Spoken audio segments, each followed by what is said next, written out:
नमस्कार। क्या कनाडा में एक शानदार भविष्य का सपना देख रहे हैं?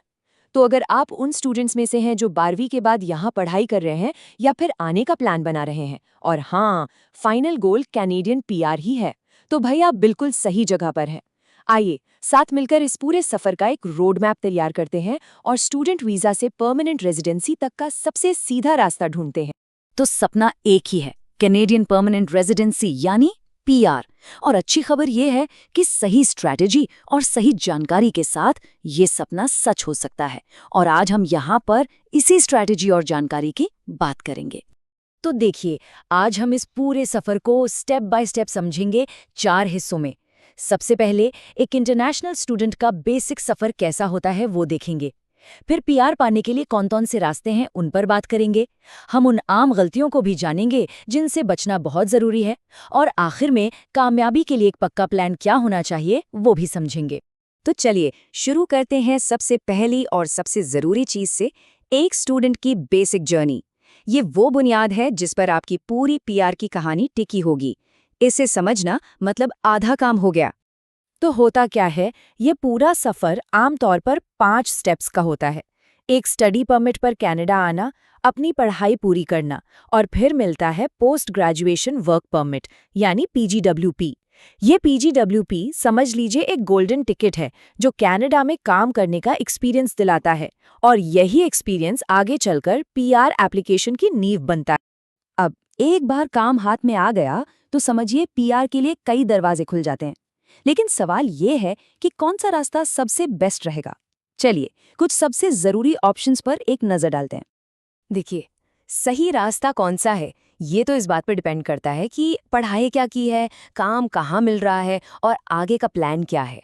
तो चलिए इन रास्तों को थोड़ा और करीब से जानते हैं।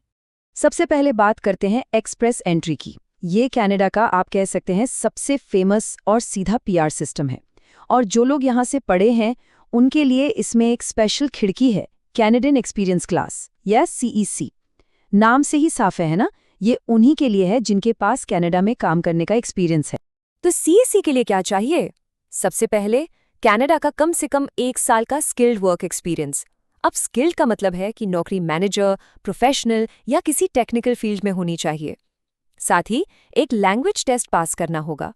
और सबसे बढ़िया बात, आपकी जो कैनेडियन पढ़ाई है ना, वो आपको एक्स्ट्रा पॉइंट्स दिलाती है। इससे चांस और भी बढ़ जाते हैं।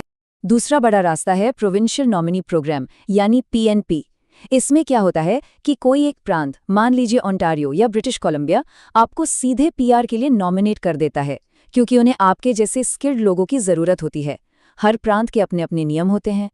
अब पीएनपी की सबसे बड़ी पावर क्या है पता है? ये नंबर +600। एक बार प्रोविंशियल नॉमिनेशन मिला तो एक्सप्रेस एंट्री में सीधे 600 पॉइंट्स का जबरदस्त बोनस मिलता है। मतलब ये इतना बड़ा जंप है कि ये लगभग पीआर की गारंटी बन जाता है, खासकर अगर आपका स्कोर पहले से थोड़ा कम चल रहा हो।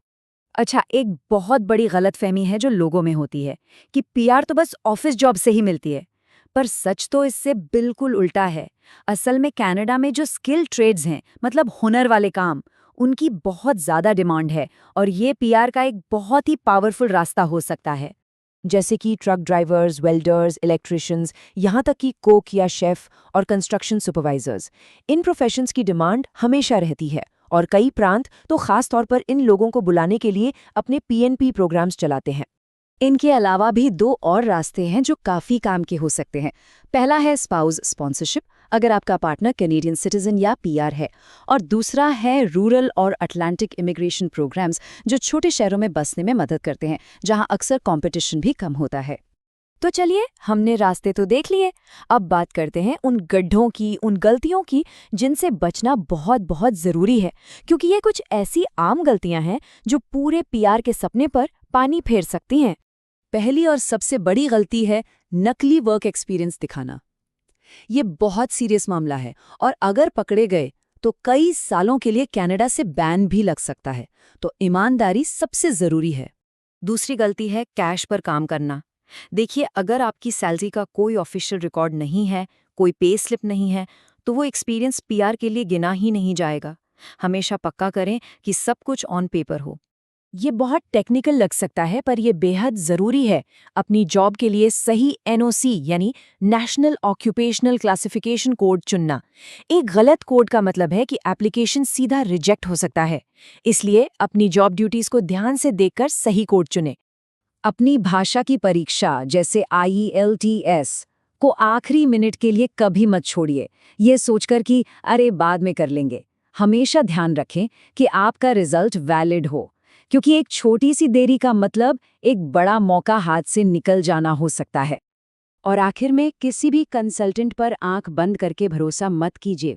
अपनी रिसर्च खुद भी कीजिए, सवाल पूछिए और हमेशा अलर्ट रहिए। याद रखिए, ये आपका भविष्य है और इसकी जिम्मेदारी भी आखिर में आपकी ही है।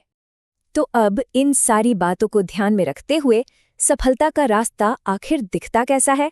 चलिए एक बार जल्दी से उन मेन पॉइंट्स को समेट लेते हैं जो आपको मंजिल तक पहुंचाएंगे। कामयाबी के लिए ये 4 बातें याद रखनी हैं। पहला, स्मार्ट स्टडी। ऐसा कोर्स चुनें जिसकी आगे डिमांड हो। दूसरा, नौकरी सोच समझकर चुनें। ऐसी नौकरी जो PR के रास्ते खोलें। तीसरा, अपनी इंग्लिश या फ्रेंच को लगातार बेहतर करते रहें। और चौथा, जिस प्रांत में है उसके PNP नियमों पर हमेशा नज़र बनाए रखें। तो अब रोड मैप आपके सामने बिल्कुल साफ है।